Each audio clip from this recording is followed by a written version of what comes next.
Kasalanan ba ang selos ayon sa Biblia? Hindi lahat ng selos ay pare-pareho. Ayon sa Biblia, may selos na normal at may selos na nagiging kasalanan. Ang selos ay nagiging kasalanan kapag ito'y nagmumula sa takot, galit, at kawalan ng tiwala. Kapag ang selos ay humahantong sa pagbibintang, pagkontrol o pananakit, hindi na ito pagmamahal, kundi kasalanan.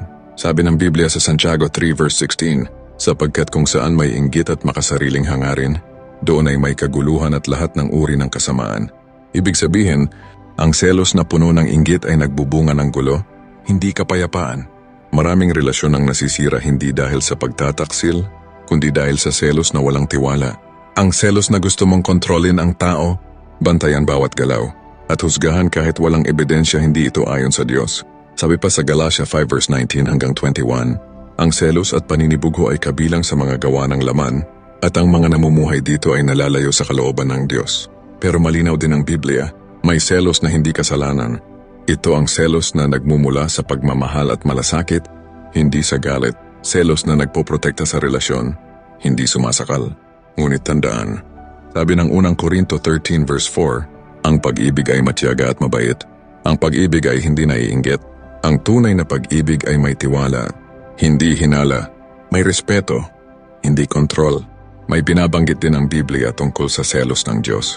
Sa Exodo 20 verse 5, sinasabi na ang Diyos ay mapanibughuin, pero ito ay banal na selos dahil siya ay Diyos na tapat at nagmamahal. Ibang selos ng Diyos sa selos ng tao. Ang selos ng Diyos ay para ilayo tayo sa kasalanan. Ang selos ng tao, kapag mali, ay inilalayo tayo sa kapayapaan. Kaya tanungin natin ang sarili natin, ang selos ko ba ay nagdadala ng pag-unawa o nagdadala ng galit at takot?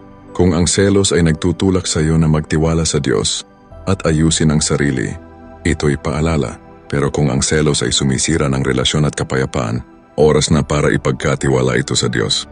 Sapagkat ang pag-ibig na galing sa Diyos ay hindi mapanakit, hindi mapanghusga, at hindi selos na nakakasakal. Piliin ang pag-ibig na may tiwala, piliin ang pag-ibig na ayon sa Diyos.